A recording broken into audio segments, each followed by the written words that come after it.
Hello, this is Lisa Russick and Misty Lore with the podcast We're All Psychic. And today we have a podcast video on Spotify, I remembered.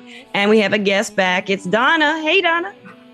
Hi, how are you? It's our tarot talk. It's our tarot talk. So if you are watching, you will see we are all holding our devil cards. And Yes, it's we another are. Halloween episode of Tarot Talk for you listeners and watchers. And today, Donna had this brilliant idea of us to go through the major arcana. She has her Thoth deck, or Thoth, the eternal debate. Yes. And Misty and I have our Rider-Waite decks. And we are going to talk about how there's a card like a devil. Rah! And it has a corresponding card that's very positive, and it shows the two sides, and how we can learn from that.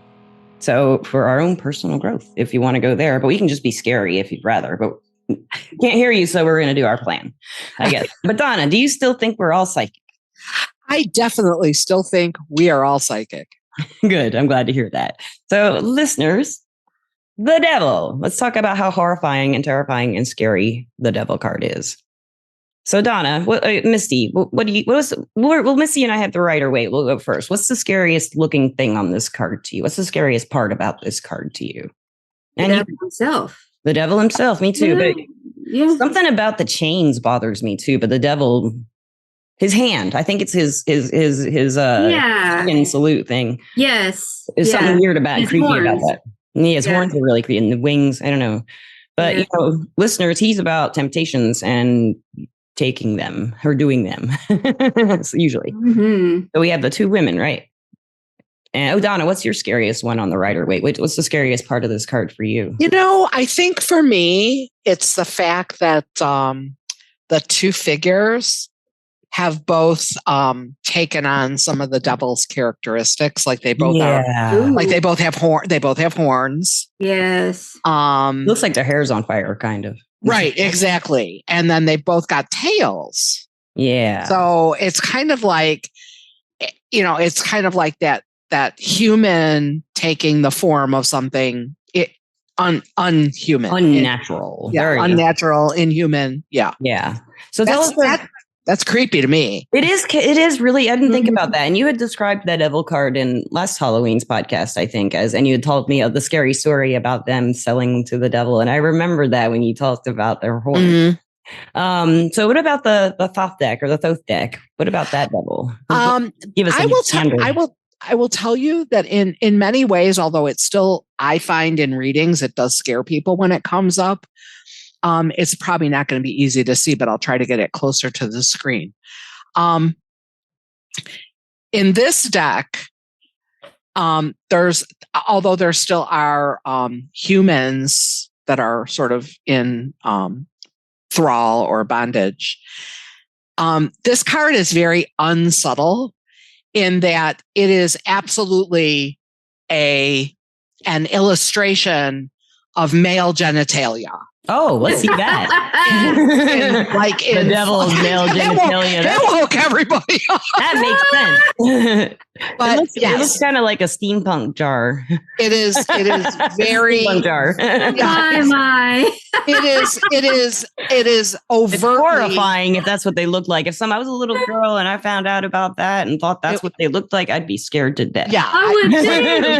It's like run, don't walk. Yeah. Run. Yeah. It's very overtly phallic. It is unapologetically phallic. So it's a different kind of scary. That is true. Talk about unnatural. Yes. Yeah. And but also it speaks to something, I'll say, deeper about this card, no pun intended. We're going down a slippery slope here. No, you meant a slippery slope. Sliding away over there, Donna. It's getting worse, not better. Keep talking, girl. Temptation. Is there a rating on Spotify for stuff? There is a button you can hit that says explicit, but nothing we've done is explicit. No, it is not. We're not. We're just jokes among friends. while there's a definite, I would say, aspect of this that can be very negative, that can be negative.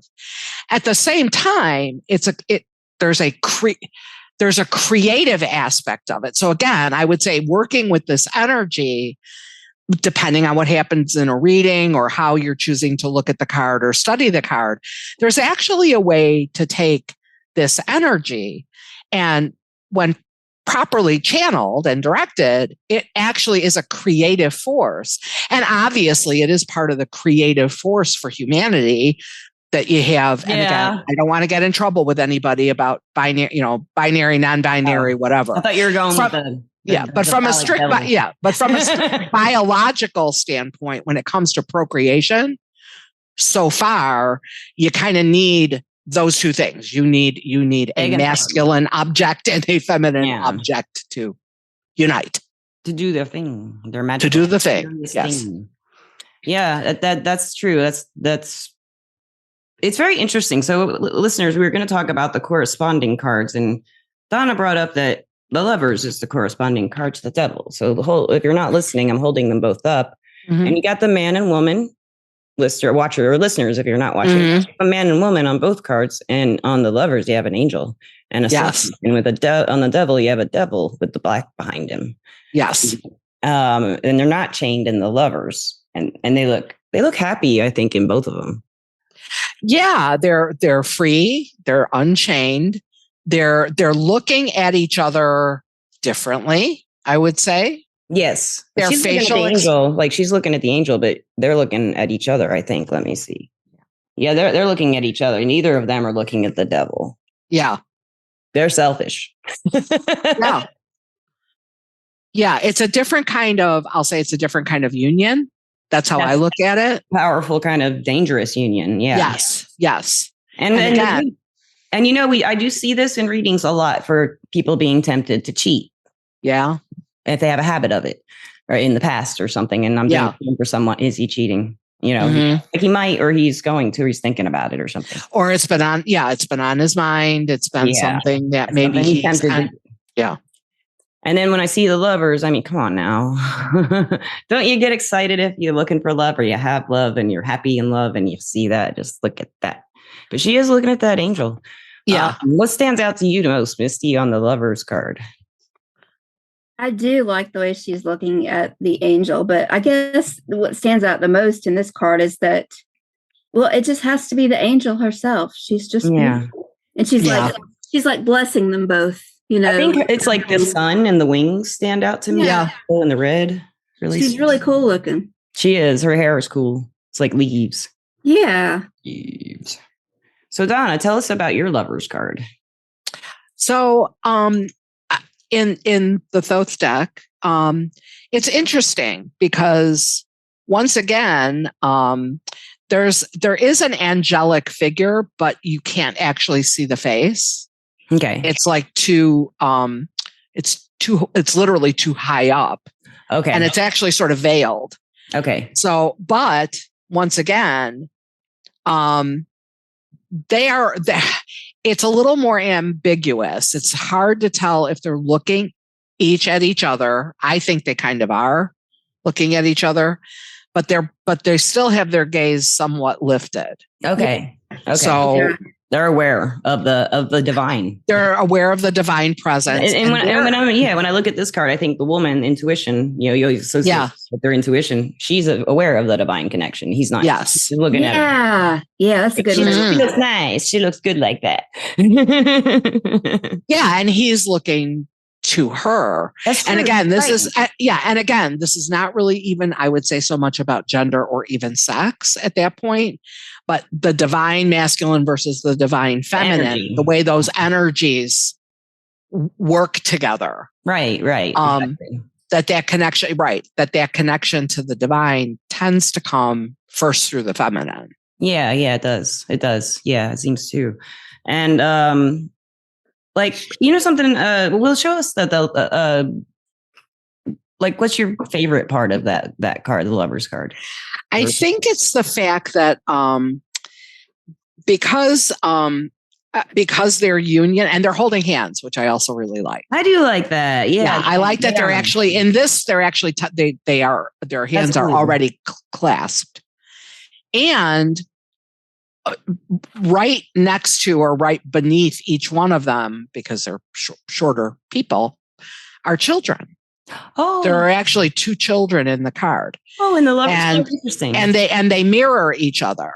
Yeah. So in this card, the divine masculine is dark hair, dark hair, dark skin, and the feminine card is light skin, light hair.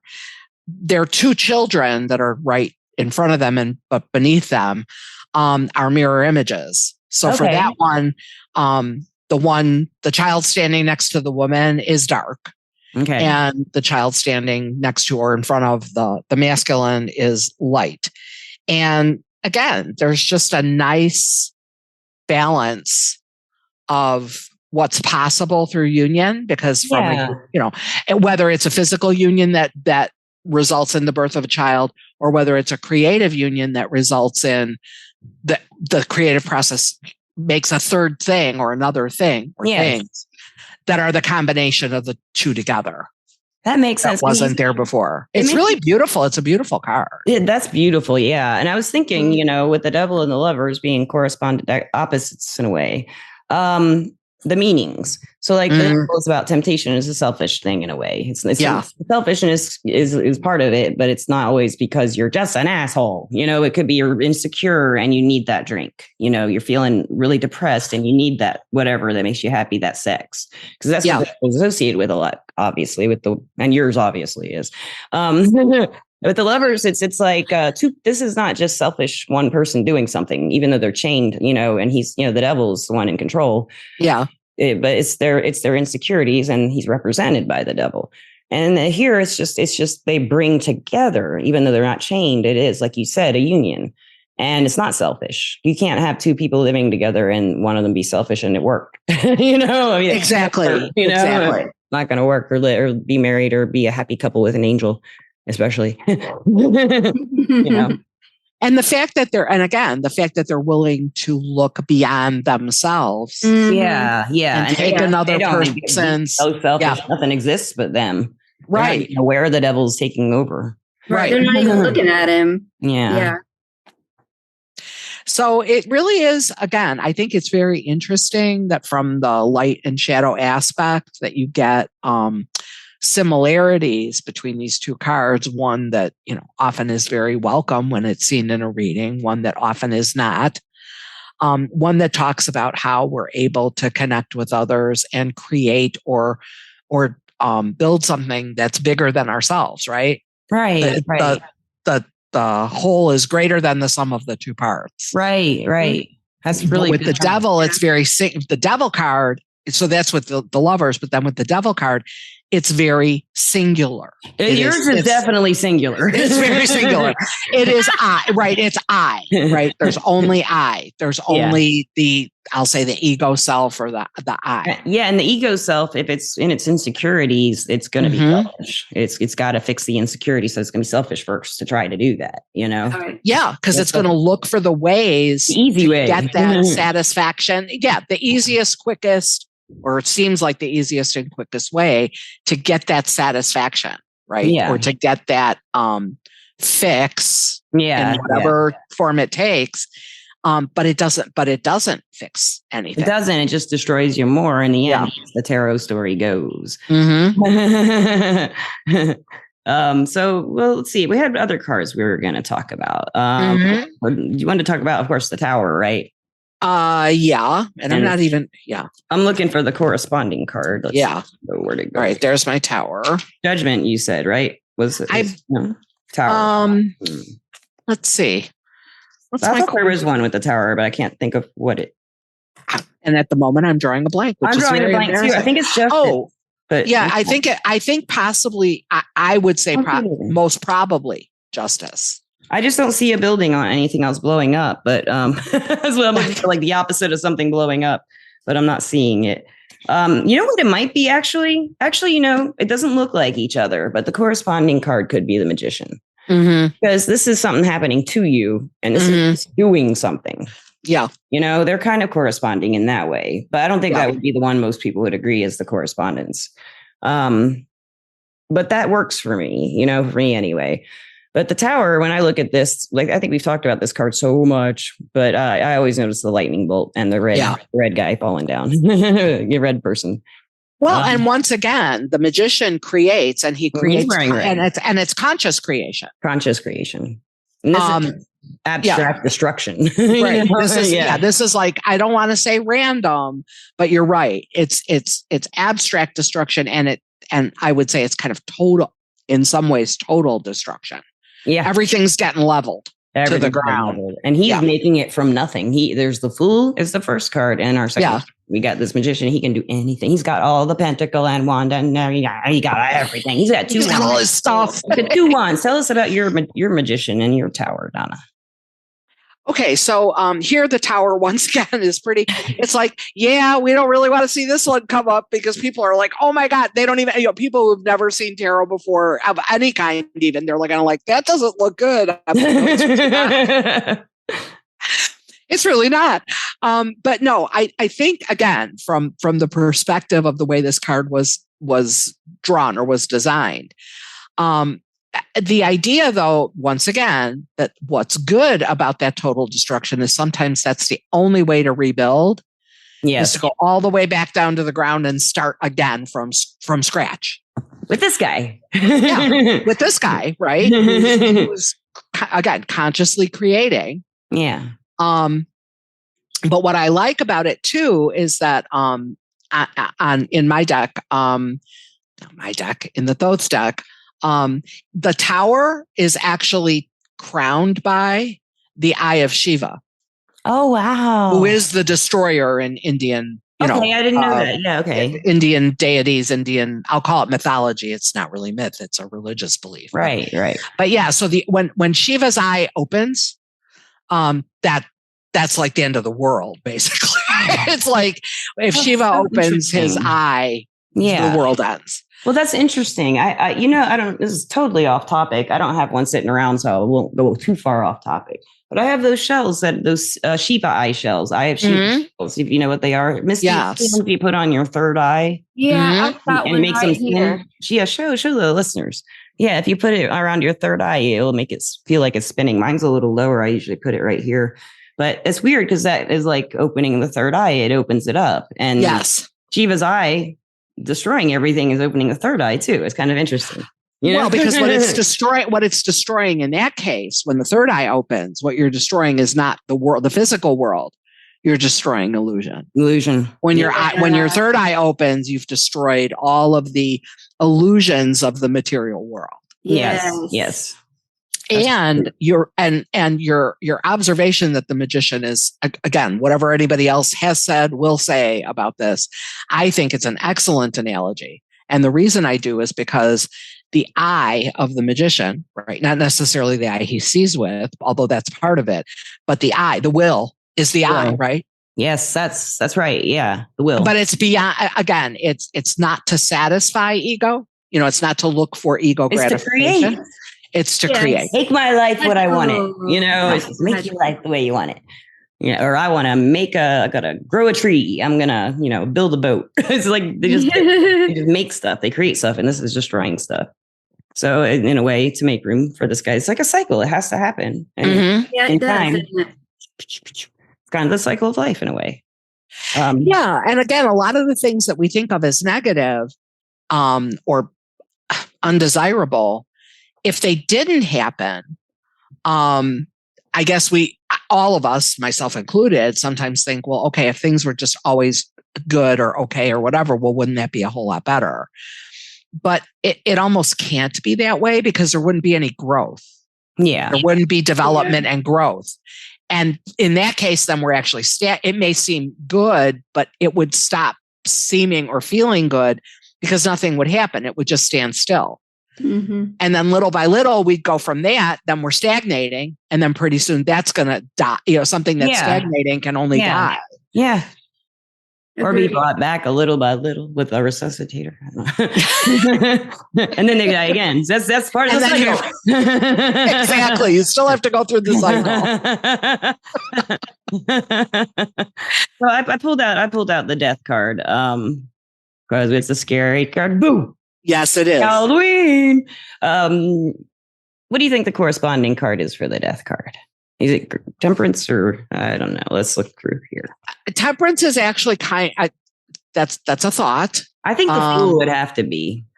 But yeah, I think you would go from death to rebirth. Yeah, like these two would go together, or even the star. But that's more like hope of better times or looking. I like these two together as correspondences. You know, as a beginning and an ending, like you. But do you have any other ideas?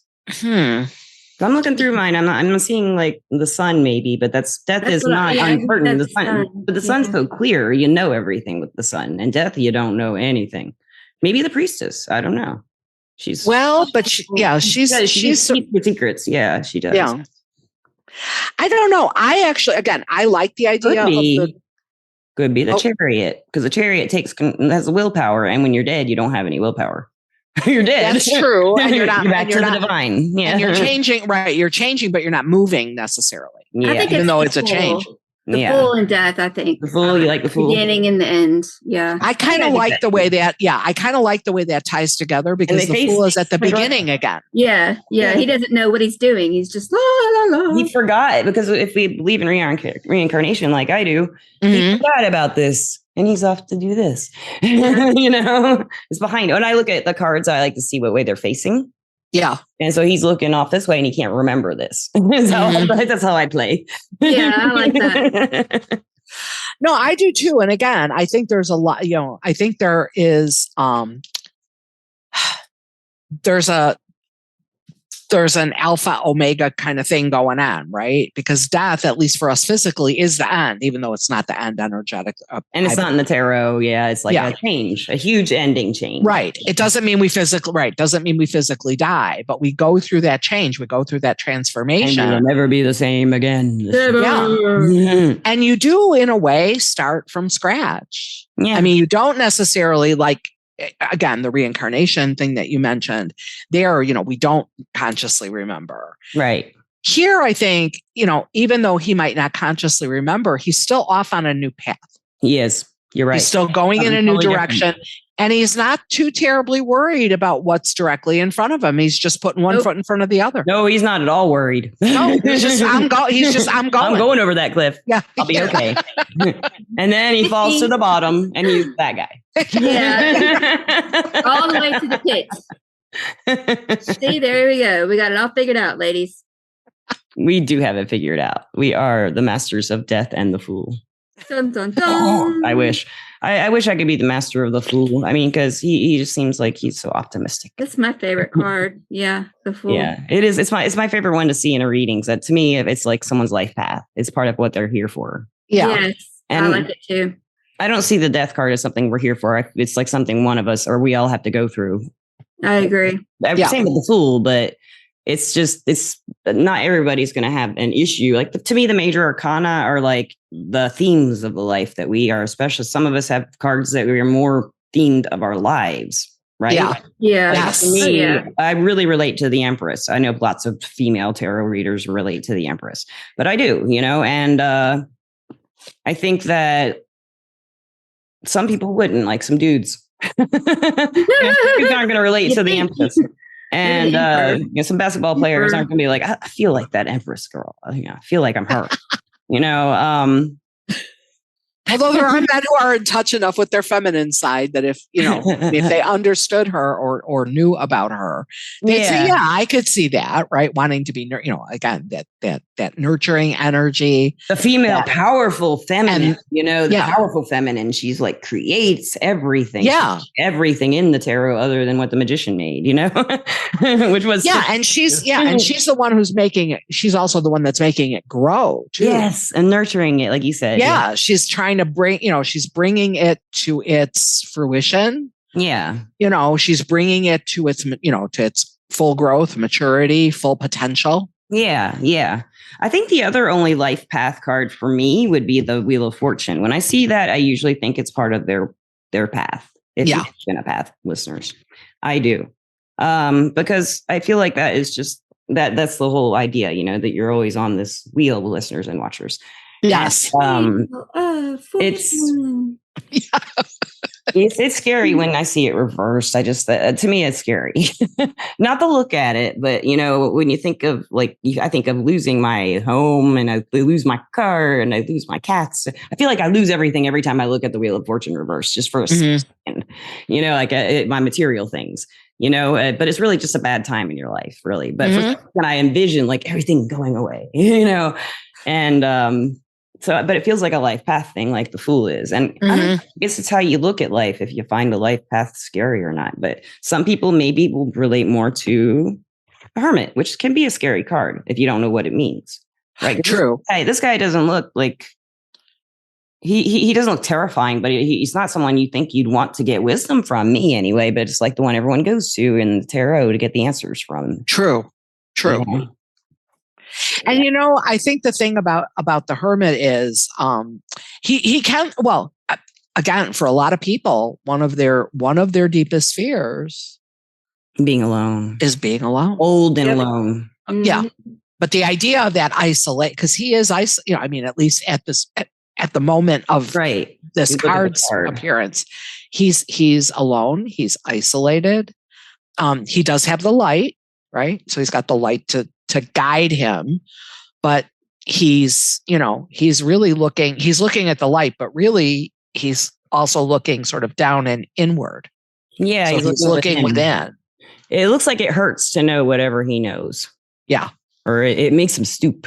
It's like he lost his, Yeah. Well, he's carrying a weight. Yeah. Carrying a burden. Yeah. Whatever, emotional, spiritual. Yeah. Whatever he went through that made him this way. Yeah. And whatever it is he's looking for, right? Or whatever he's trying to find the answer to. Maybe it's on the floor. It's weighing on him. Yeah. It's weighing on him. And he wants to find his way. He wants to find a solution. That makes sense. Yeah. Yeah, he looks like he's lost, doesn't he? But the tarot describes him as like having all the wisdom, and they don't describe him as lost. It's like he found it. It's like how it looks. Yeah, he does look lost, and I think like it's his progression is just caught in the moment right here. Yeah. Where he's the most lonely, and that's when he finds his answer of whatever he's. And that's when we all find it, I think, too. Maybe, yeah. That's very true. It is. I think you're right about that loneliness. You can really feel that there. But don't we have to be alone to actually find out who we are to begin with? Yeah, probably. Yeah, probably. I think so, because no one can tell you who you are, really. I mean, yeah. They may have insight. They may try to. They may have insight too that sometimes can be valuable. People who care for us and see certain things in us or about us that we don't always recognize ourselves. Yeah. But ultimately, as far as defining ourselves, no one else can really do that for us but us. Yeah. What would you say would be the corresponding one to the Hermit? Ooh. Let's see, the Hermit. Maybe I'm trying to think of a person. I would think the Magician, but we already did him. But it's not the same. That is a tough one. It is a tough one, and I'm kind of drawn to the Hanged Man. But I'm also kind of driven to the Moon, because they have corresponding things with them, but there's no positive. I mean, I don't think the Moon upright is a very positive card, but to me, it just says something's hidden. It's not always a good thing. Usually hidden things are hidden for a reason. And I'm really, and for the Moon, I'm really literal, because I think. Yeah, me too. But also then that the Sun would be its correspondent. You're right. So that wouldn't, the dark, between the darkness of the Moon or the reflected light of the Moon and the direct light of the Sun. So the Hanged Man is waiting, and he's in a really uncomfortable position, but he got comfortable with it because his perspective changed, right? Mm-hmm. That's how he's described with listeners and watchers, usually. And so the halo here, usually I think that's the moment he finds peace in that waiting, that he has to stay like that. Yes. I find some people look scared when they see this card because it says the Hanged Man, not because of the picture. Yeah. So maybe look for like a card that says something not scary. This like not waiting. Although I usually will remind people that he's hanging by his feet, not his neck. They're kind of Oh, that's a good I one. know. You have to point that out. That's a really good thing. It is. Yes. I'd rather be hanging by my feet than my neck. Yeah, I found a place for my chariot. Yeah, I think so. Yeah, I think so, because the chariot is movement and direct. It's knowing. You're not trapped. Yeah, you know where you're going. You're pointed in that direction. You're moving in that direction. Both faces. That I think might be the more accurate counterpart, or the more accurate other side of I that. like that too. Pending motion. Pending motion, pending a decision to I am moving in the direction of my whatever, my goal, my dream, whatever. Yeah. Right. Yeah. All right, let's go with that moon and sun, Donna. I like it. Again, I'm just going to be really literal there. You're right. I mean, I didn't even why I didn't think of that. Well, I mean, we have the because the moon is the sun's light reflected. So it is light, but it's deceptive light sometimes. And this moon is weird. This moon is weird. Yeah. Well, yeah. I mean, things are not what they, again, things are hidden. Things are not what they seem. Not everything is revealed. What is revealed is maybe questionable. Yeah. Can you trust what you're seeing? Right. Good. Yeah. Good point. He looks mad. Like he's mad. It's a mad moon. Yeah. He looks ticked. He looks like his feelings are hurt, kind of. Yeah, he does. Listeners. Yeah. The moon looks pretty stern. He looks stern or scowling or like grumpy, but he looks like he has got his feelings hurt and he's getting bitter. Yeah. That would be more like it. Yeah. Then you look at the sun, and that's a totally different face, right? The face is totally different, Misty. Yeah. Yeah. The sun is, it looks like a human face more than this one does. Yes. It does. Has a nose, this one has. But it actually, the face on the sun actually looks content. Yes, she's okay with it. Yeah, he's good. Yeah. And it's a full face. Yes, it is. In profile. Yeah. Right. Yeah. Good point. Yeah. And it's interesting. The color schemes aren't too far off in between these two colors. No, they're not, are they? The green here and the gray here, which is interesting because you'd think the green, well, that is the illusion, maybe. The sun should have the green, but it's like a wall, I think. Is that a wall? Yeah, it's a wall. Yeah. So, of all these cards, I think my Halloween scariest card that I'll pick will have to be the Tower today because of the times I'm going through right now. This is the scariest card for Halloween. Mm-hmm. I've chosen it. I claim this card as my scary card for Halloween. Listeners, we challenge you guys to pick one. And Misty and Donna, do you have one you're going to pick for your Halloween scariest card of the major arcana? Although it's not typically a card that I do find scary, just based on my own experiences lately, I would actually pick Justice. Reverse. Well, I'm at a disadvantage because I don't read reverses. But yes, I would say to put it in the context. Thing, yes. Yeah. Yeah, and it's strange because again, normally I don't think of that card as particularly scary. Right. It certainly makes me sit up and take notice. Yeah, me too. When it comes up. Yeah. Yeah. But it's not normally a card I find scary. But I think right now, again, to put it in life context, the idea of being judged or being judged fairly or unfairly. Yes. Or finding a balance that's that's truly a balance that works. Right. All of that right now, again, without, going into detail. Yeah, I didn't want to go into my personal details either. But No. But again, a lot of it really is. I mean, no matter how many times you look at your cards, no matter how many times you do readings, whatever, there is a context, certainly for your own self, and then certainly for your, for your client or the questioner. Yes. Because that's typically why you don't do one card readings, right? It's to kind of see what's the whole picture, and it's what relates to them or what they're experiencing at the time too. Right. Not that they're entirely open to any interpretation, But part of the skill of the tarot reader, the intuition and the connection with the client is understanding for their own personal situation. What are they? What are they going through? What are they experiencing? Exactly. And Misty, do you have a card that you would say is your Halloween scary card that you're going? Yes, I'm going to go with the moon. There you go. Because the more I look at the moon face, the more I'm like, I don't like that face. You're getting creeped. He's creeping me out. And that's how Misty is. She's okay with everything at first, but if she notices something's a little askew, I don't like it. I don't like it. That makes sense. I don't like the fear and the illusion of something either. I want it to be real. Yeah. I don't like that. And I don't like the insecurity that comes with it and the mind taking over. I don't like any of that. That's bad to me. So I'm going to go with it.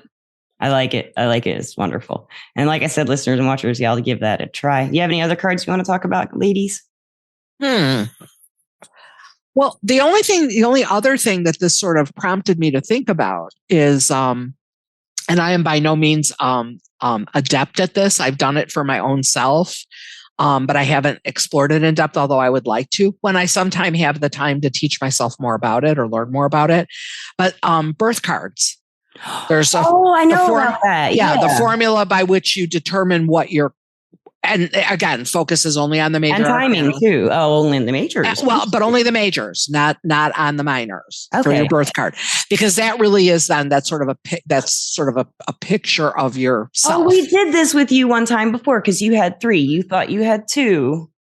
You had, and I said the sun was another one, 10. Yours is a 1 and a 10. I'm a 1 and a 10, right? I remember that because I said the sun, if you add it 19, it adds up to 10, 1. And I remember that conversation. That's really cool. I'm going to go with the Empress, but I like the Magician though, because I want to be like him. I don't feel like I'm quite there yet though. But I'm just based on my birthday because that's how I'm 3. That's how the formula is calculated. Yeah, right? 30. Yeah. What's your 9 or 11? Misty's Justice or Strength. My Justice.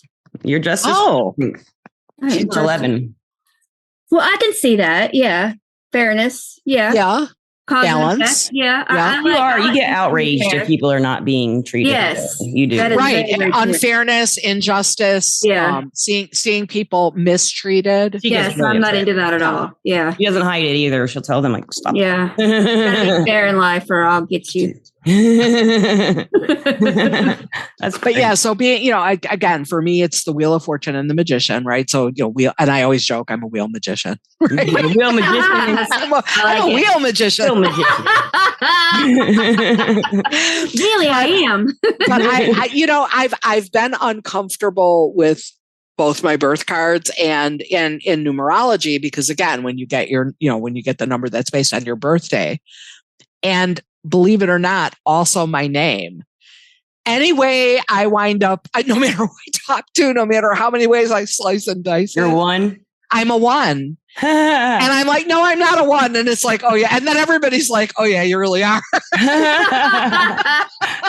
You are a 1. You better just own it because you are number a 1. You are. You're number 1. Number 1. Okay. You're not afraid. Well, if you are afraid, you'll tell people and still do it. Whatever you're afraid of, Yeah, pretty much. It looks like it. But yeah, so I have struggled against that for a long time. Yeah, I bet, man. And now I'm just like, okay, all right, I'll just try to embrace it.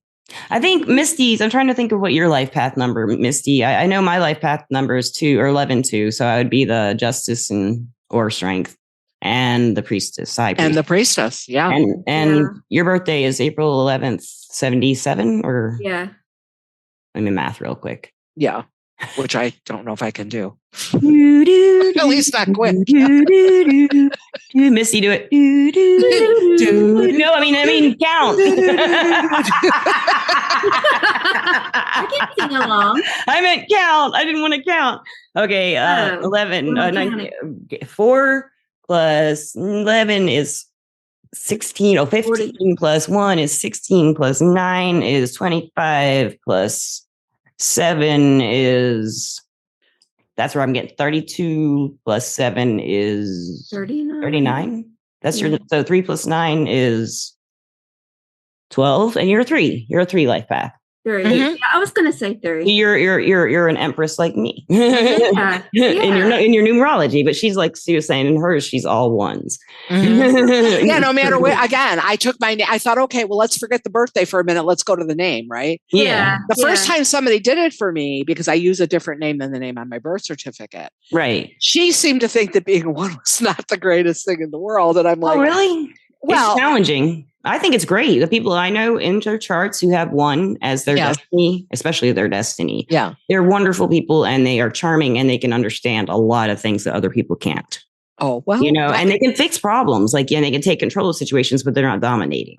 Now, people with 1 in certain other areas of your chart, that's really bad. Like any of them or something, then you're all authoritative and you want to take over the world, Right. Yeah. I don't want to. I don't want to rule the world. I don't want to. No. No thanks. I don't think it. No, you're the kind of magician who wants to make your own life. You want it. So I think that's a great one. I've always loved the magician. But even when she used the name on my birth certificate, that's weird. I am like, this is inescapable. It's inescapable. You just got to start being number 1. Accept it. Yes. 1. Number 1. I'm just going to start calling you number 1. Yeah. Number 1. Well, I guess on that note, I'd like to thank Misty and Donna, both you guys, for doing this podcast, and Gandalf for constantly being the companion podcast. Always. And I want to thank our sponsor, Everclear. Everclear is an advice app where you can get advice from psychics and empaths so you can get the clarity you need to create the life you deserve. And Donna and I both work there. She is Maria M. And Maria M. And I'm Lisa P. Leesap. And what was I going to say? Thank you, sponsor. We love you. Yes, and, we do. We do. I'm going to pimp some of our website for a second. If you want to check out the website, it's www.we'reallpsychic.com. And we have lots of stuff, links to other places where you can buy products and merchandise. You can get this is from my Kitty Quest Tarot. I'm wearing a Fool shirt. See, I love that. I mean, there's a tarot deck in there too. If you want to buy my tarot deck or some rings, and get Misty to put some stuff in the shop as soon as she gets her creative juices going. Soon she makes a lot of crazy, great stuff. Like she made me a Mario tarot bag and a miniature one for a miniature deck too. Oh, I love that. I can't wait to get it. I haven't gotten it yet, but I just can't wait. So I'll show it to you. You should make some of those to put in the shop at Misty for real. They're really cute. It's the mini bag. Look at it. It's Mario. I love Mario.